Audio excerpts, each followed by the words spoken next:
여러분, 이 손 좀 한번 봐주시겠어요? 마디마디 굵어진 관절에 여기저기 대인 화상 흉터까지. 영락 없는 시장통 국밥집 아줌마의 손이죠? 네, 맞습니다. 저는 서울 성북동 골목 끝자락에서 30년째 돼지뼈를 우리고 있는 명인국밥이 주인 최명희입니다. 사람들은 저를 그저 욕쟁이 할매 혹은 국밥집 최씨라고 부르죠. 단돈 10,000원짜리 국밥 한 그릇에 깍두기 국물 부어 먹으며 서민들의 시름을 달래주는 곳, 그게 제 세상의 전부인 줄 아는 사람들 틈에서 저는 오늘도 새벽 4시면 어김없이 육수를 끓입니다.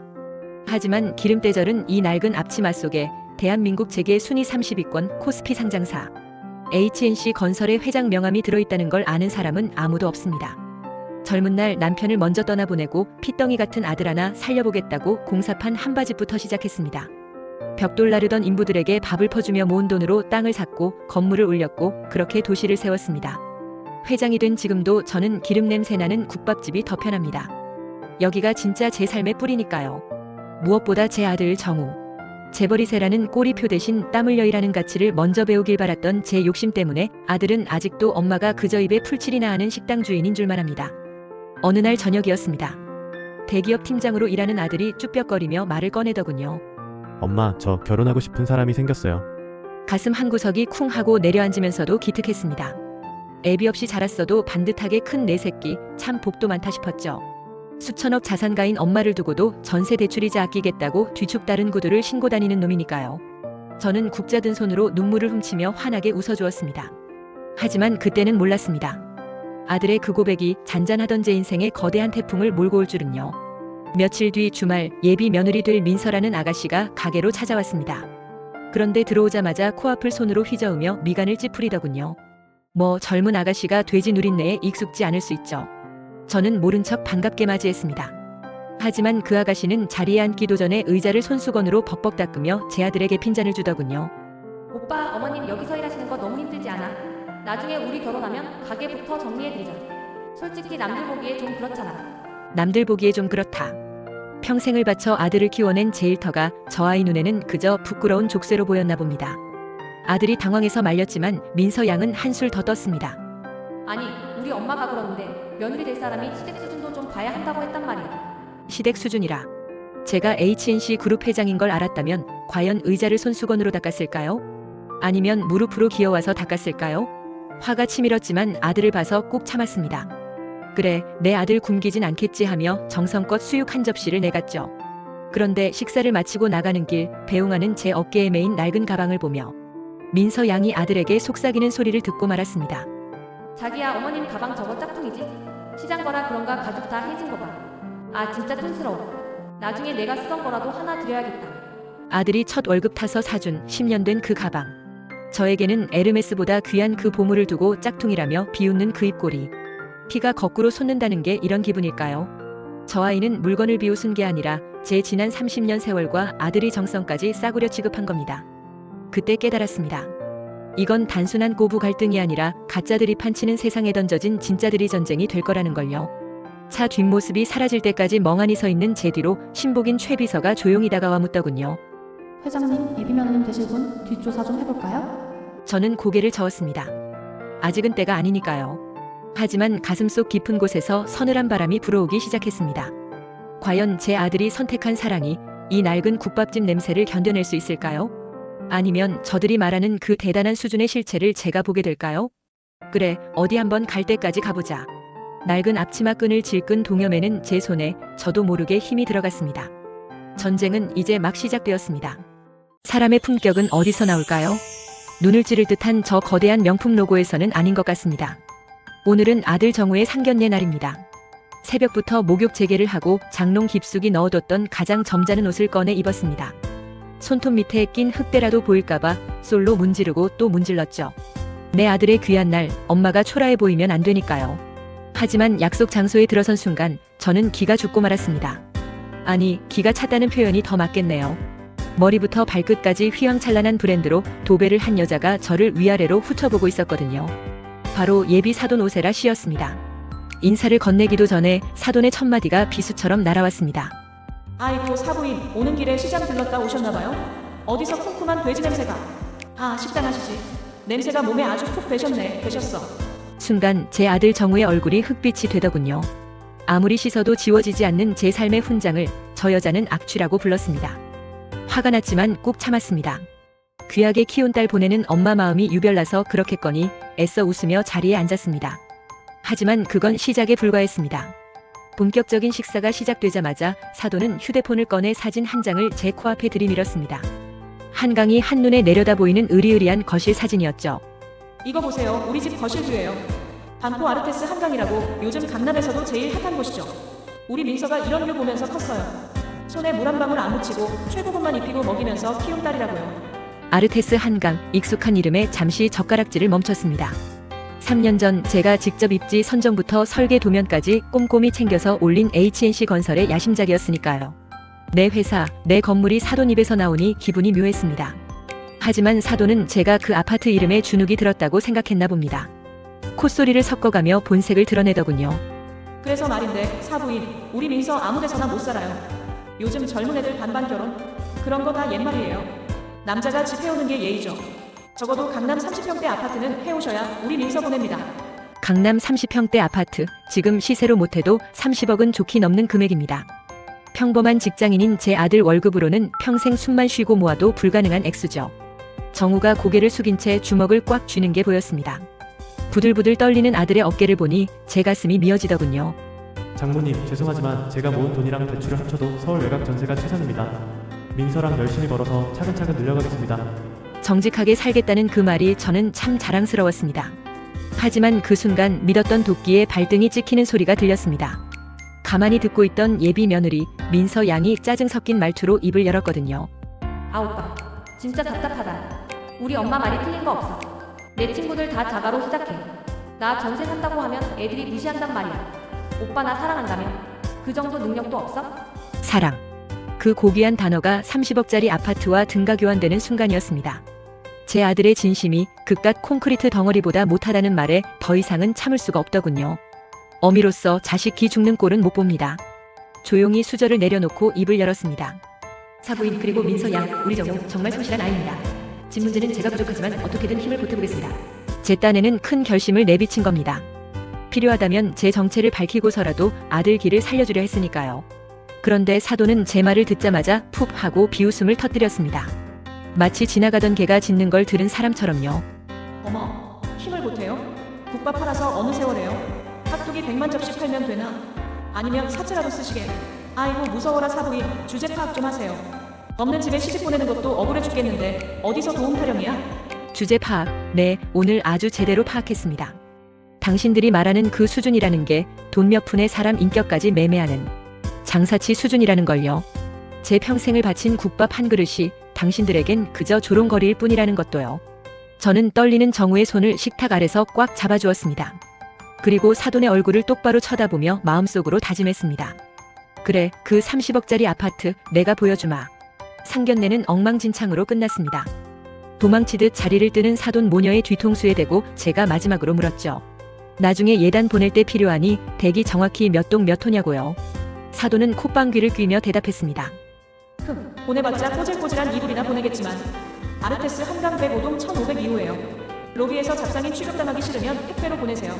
집으로 돌아오는 차 안 저는 최 비서에게 전화를 걸었습니다. 아까부터 그 호수가 묘하게 거슬렸거든요. 제 기억이 맞다면 그 집은 일반 분양된 집이 아니었습니다. 최 비서 지금 당장 자산관리팀 연결해. 등기부 등본이랑 임대차 계약서 내 책상 위로 가져와. 사돈, 당신이 자랑하던 그 한강뷰 아파트. 그리고 당신이 무시했던 이 국밥집 여자의 진짜 주제. 과연 그 서류 봉투 안에 무엇이 들어있을까요? 이제부터 진짜 계산을 시작해봅시다. 여러분, 혹시 청구서 받아보셨나요? 물건을 샀으면 값을 치르는 게 세상 이치라지만 세상에는 사람 마음을 담보로 터무니없는 값을 매기는 탐욕의 청구서도 있더군요. 상견례가 끝나고 며칠 뒤 제 아들 정우의 휴대폰이 울렸습니다. 민서 양이 보낸 문자 한 통. 내용을 훔쳐보려던 건 아니었지만 식탁 위에 놓인 액정 속 글자들이 선명해서 눈을 뗄 수가 없었습니다. 샤넬 클래식 미디움, 롤렉스 시계, 그리고 현금 1억. 기가 찼습니다. 사랑해서 결혼한다더니 쇼핑 리스트를 보냈더군요. 그날부터 정우는 밥도 먹는 둥 마는 둥 점심시간마다 은행을 들락거렸습니다. 대기업 팀장이면 뭐합니까? 부모 도움 없이 착실히 모은 돈에 전세 대출까지 끌어모아도 그들이 원하는 강남 입성과 명품 예단은 불가능한 꿈이었으니까요. 축 늘어진 아들의 어깨를 보는데 속에서 천불이 났습니다. 내가 당장이라도 수표 한 장 끊어주면 해결될 일이지만 그건 내 아들을 위한 길이 아니었습니다. 무엇보다 무언가 냄새가 났습니다. 아무리 콧대 높은 강남 부자라 해도 이렇게 노골적으로 돈을 요구하는 건 상식 밖이었으니까요. 그래서 저는 결단을 내렸습니다. 며느리가 보낸 청구서 대신 제가 그들에게 보낼 다른 종류의 서류를 준비하기로요. 저는 제 신복인 최 비서에게 사돈댁, 반포 아르테스 한강 105동 1502호에 대한 조사를 지시했습니다. 며칠 뒤 최 비서가 두툼한 서류 봉투를 건네며 묘한 미소를 짓더군요. 회장님 지시하신 서류입니다. 그런데 아주 재미있는 사실이 발견됐습니다. 떨리는 손으로 등기부 등본을 펼쳤습니다. 소유주 란에 적힌 글자를 보는 순간 저도 모르게 헛웃음이 터져 나오더군요. 소유주 주식회사 HNC 건설. 네, 맞습니다. 사돈 오세라 씨가 그렇게 자랑하던 그자가 아파트. 사실은 제 회사 HNC 건설이 보유한 법인 임대 물건이었습니다. 그것도 보증금은 최소로 걸고 월세를 높게 책정한 반전 세계약이었죠. 그런데 충격은 여기서 끝이 아니었습니다. 관리비 내역서를 넘기던 제 손이 멈칫했습니다. 현재 3개월째 월세가 체납된 상태였고 보증금도 거의 다 까먹은 상황이었습니다. 더 심각한 건 집주인인 척 행세하며 에어비앤비 같은 단기 숙박업을 돌리는 불법 전대 정황까지 포착됐다는 겁니다. 남의 집을 자기 집인 양 속이고 거기서 나온 수익으로 명품을 휘두르며 제 아들과 저를 거지 취급했던 겁니다. 기가 막히고 코가 막힐 노릇이죠. 제 집에서 살면서 제 아들에게 집을 사오라니요. 이건 사기를 넘어선 기만이었습니다. 하지만 제가 나서기도 전에 잔인한 진실은 제 아들을 먼저 덮쳤습니다. 정우는 어떻게든 민서양 마음을 돌려보겠다고 꽃다발을 사들고 그녀를 만나러 갔습니다. 그리고 약속 장소인 카페 복도 비상구 너머로 통화 중인 민서양의 목소리를 듣게 되었습니다. 아 엄마 걱정하지 말라니. 그 오빠 완전 호구야. 내가 좀 징징대니까 대출 알아보고 난리 났어. 진명이만 공동으로 돌리면 그 집 담보로 대출 풀로 땡겨서 오빠 도박빚부터 갚자고. 호구 그리고 도박빚. 정우는 그 자리에 얼어붙었습니다. 결혼은 사랑의 결실이 아니라 오빠의 도박빚을 갚기 위한 기획된 사기극이었습니다. 30억 아파트 타령도 1억 예단비도 전부 빚쟁이들의 독촉을 막기 위한 급전이었던 겁니다. 아 그 국밥집 아줌마. 촌스러워서 딱 질색인데 돈만 나오면 내가 상종을 하겠어. 냄새나서 옆에 가기도 싫어. 비상구 문 너머로 들려오는 그 독설이 꽃다발을 든 제 아들의 심장에 비수처럼 꽂혔습니다. 정우는 그 자리에 주저앉아 소리 없이 울었다고 합니다. 배신감보다 자신의 순수한 마음이 저들의 탐욕에 철저히 이용당했다는 사실이 더 아팠겠죠. 그날 밤 가게 문을 닫는데 정우가 비틀거리며 들어왔습니다. 텅 빈 눈동자, 붉게 짓무른 눈가. 아무 말 없이 제 앞치마 끈을 만지작거리는 녀석에게 저는 그저 뜨끈한 국밥 한 그릇 말아내 주었습니다.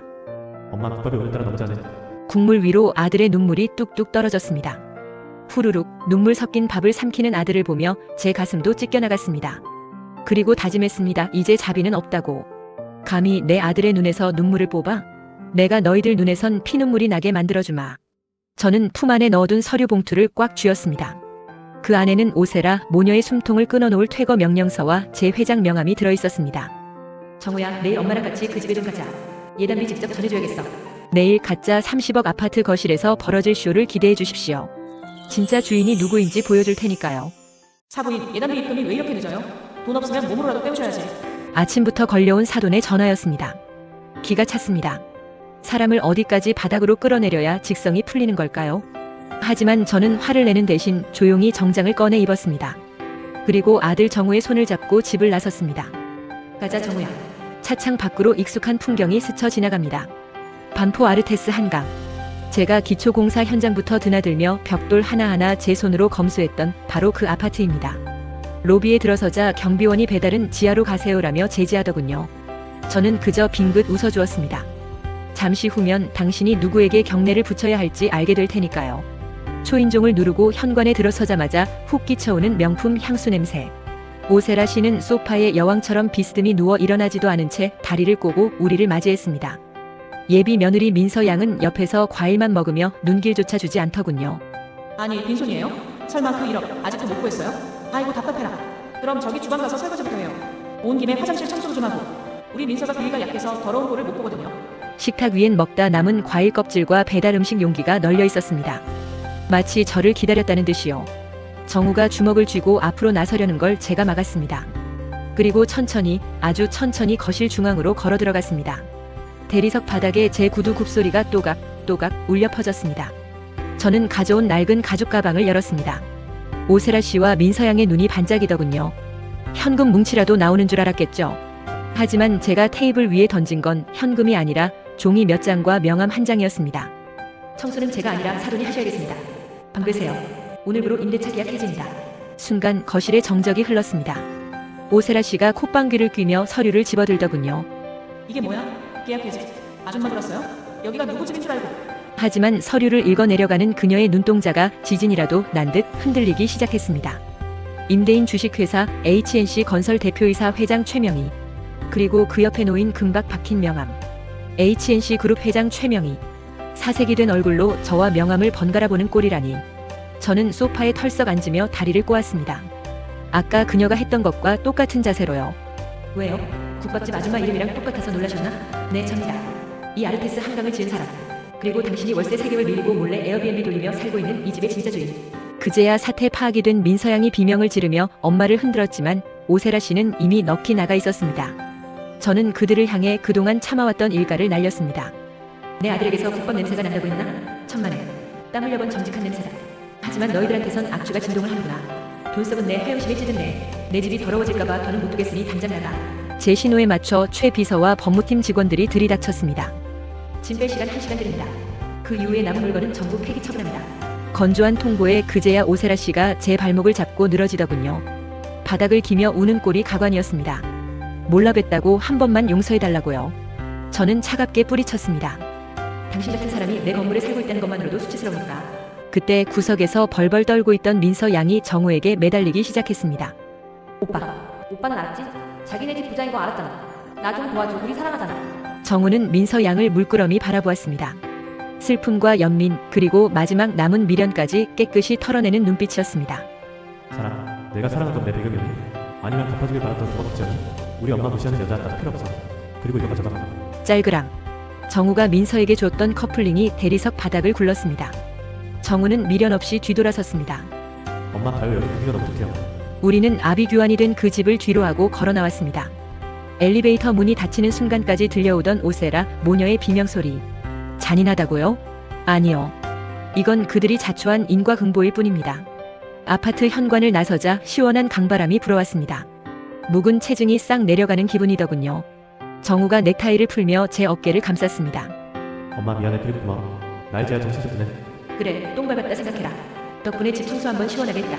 우리는 서로를 마주보며 껄껄 웃었습니다. 30억짜리 아파트보다 재벌 회장이라는 타이틀보다 제 잘못을 깨닫고 다시 일어선 아들의 저 환한 미소가 저에겐 더 값진 재산입니다. 이제 모든 껍데기는 벗겨졌습니다. 가짜들은 떠났고 우리에겐 진짜 삶이 남았죠. 돌아가서 뜨끈한 국밥이나 한 그릇 해야겠습니다. 오늘은 육수가 아주 달 것 같네요. 화무시 비롱이라 했던가요? 아니, 그들은 꽃도 아니었으니 그냥 신기루라고 해두죠. 거짓으로 쌓아 올린 성이 무너지는데 오랜 시간이 걸리지 않았습니다. 그 소란스러웠던 파혼 이후 1년이라는 시간이 흘렀습니다. 반포의 화려한 아파트에서 떵떵거리던 오세라 씨. 모녀 지금은 어디에 있을까요? 들리는 소문엔 빚쟁이들을 피해 지방의 낡은 빌라 촌으로 숨어들었다고 하더군요. 좁고 어두운 반지하 방에서 그 모녀는 지금도 싸우고 있다고 합니다. 엄마가 있는 척하라고 시켜서 이 꼴 난 거 아니냐며 대드는 딸과 내가 1억 예단비 타령만 안 했어도 안 쫓겨났다며 소리치는 엄마. 서로 내 탓이라며 물어뜯는 그 비명소리가 담장을 넘는다고 합니다. 명품으로 감췄던 그들의 진짜 바닥이 드러난 셈이죠. 탐욕의 끝은 늘 저렇게 초라하고 비참합니다. 하지만 그 모진 악연이 끊어진 자리에 진짜 인연이 꽃을 피우더군요. 제 아들 정우는 회사 봉사활동으로 나간 구립도서관에서 은이라는 아가씨를 만났습니다. 화려한 화장 대신 질끈 묶은 머리, 명품 백 대신 낡은 에코백을 맨 도서관 사서 아가씨. 무엇보다 그녀는 제 아들을 대기업 팀장이 아니라 책 읽어주는 봉사자님으로 대했습니다. 어느 날 정우가 은희 양을 데리고 가게에 왔습니다. 저는 일부러 더 허름한 옷을 입고 땀 냄새 푹푹 풍기며 육수를 젓고 있었죠. 지난번 그 민서 양처럼 코를 막지는 않을까 내심 걱정하면서요. 그런데 이 아가씨 들어오자마자 제 거친 손을 덥석 잡더군요. 어머니 육수 냄새가 너무 세요. 저 국밥 진짜 좋아하거든요. 이 귀한 걸 매일 만드시느라 손이 다 부었네요. 제가 핸드폰 좀 발라드릴게요. 제 거친 손등을 어루만지는 그 아이의 눈빛엔 1원어치의 계산도 0.1%의 가식도 없었습니다. 제가 HNC 회장인 걸 모르는 상태에서도 그녀는 저를 존경하는 어른으로 대접해 주었습니다. 그때 알았습니다. 아, 이 아이구나. 내 아들이 쉴 곳은 바로 여기구나. 지난 주말 우리 가게 마당에서 작은 잔치가 열렸습니다. 호텔 결혼식? 아니요. 그냥 국밥 한 그릇씩 대접하는 소박한 국밥 웨딩이었습니다. 어머니, 저는 보여주기 결혼 싫어요. 그냥 따뜻한 밥 한 끼 나누고 싶어요. 하객이라곤 시장 상인들과 도서관 아이들이 전부였지만 어느 5성급 호텔 결혼식보다 빛나는 자리였습니다. 제가 주례사 대신 마이크를 잡았습니다. 고운 한복을 입은 며느리 은희의 손을 잡는데 저도 모르게 목이 매더군요. 은희야 고맙다. 우리 정우 배경이나 돈이 아니라 진짜 이놈 모습 그대로 봐줘서 고맙다. 내 며느리가 되어줘서 정말 고맙다. 어머니, 제가 더 감사해요. 저 어머니처럼 따뜻한 사람 냄새 나는 어른으로 살게요. 며느리의 그 말 한마디에 지난 30년 고생이 눈 녹듯 사라지는 것 같았습니다. 하객들이 박수를 치고 가마솥에서 국밥 끓는 김이 모락모락 피어오르는 그 풍경. 그게 바로 제가 꿈꾸던 진짜 부자의 모습이었습니다. 잔치는 끝났고 저는 다시 일상으로 돌아왔습니다. 회장실 결제 서류보다 이 뚝배기 나르는 일이 저는 더 좋습니다. 달라진 게 있다면 이제 혼자가 아니라는 거죠. 주말마다 와서 일손을 돕는 아들과 며느리. 정우놈 얼굴에 웃음꽃이 핀 걸 보니 국밥의 간을 안 해도 달달합니다. 제 정체를 알게 된 뒤에도 은희 양은 변함이 없습니다. 오히려 회장님보다 국밥 장인이 더 멋지세요. 하며 엄지를 치켜 세우는 맹랑하고 사랑스러운 며느리죠. 돈 중요합니다. 하지만 돈은 있다가도 없는 것이고 없다가도 생기는 법입니다. 그러나 사람의 격은 돈으로 살 수도 빌릴 수도 없습니다. 30억 아파트를 가졌어도 마음이 가난한 사람이 있고 국밥 한 그릇을 팔아도 마음이 넉넉한 사람이 있습니다. 여러분은 어떤 사람으로 남고 싶으신가요? 저는 오늘도 이 자리에서 사람 냄새 나는 따뜻한 밥 한 끼를 짓겠습니다. 가짜들은 가고 이제 진짜 행복이 끓고 있으니까요. 자, 국밥 나왔습니다. 뜨거우니 조심하세요. 오늘따라 국물이 아주 답니다. 시청해주셔서 감사합니다. 구독과 좋아요, 알림 설정 부탁드려요.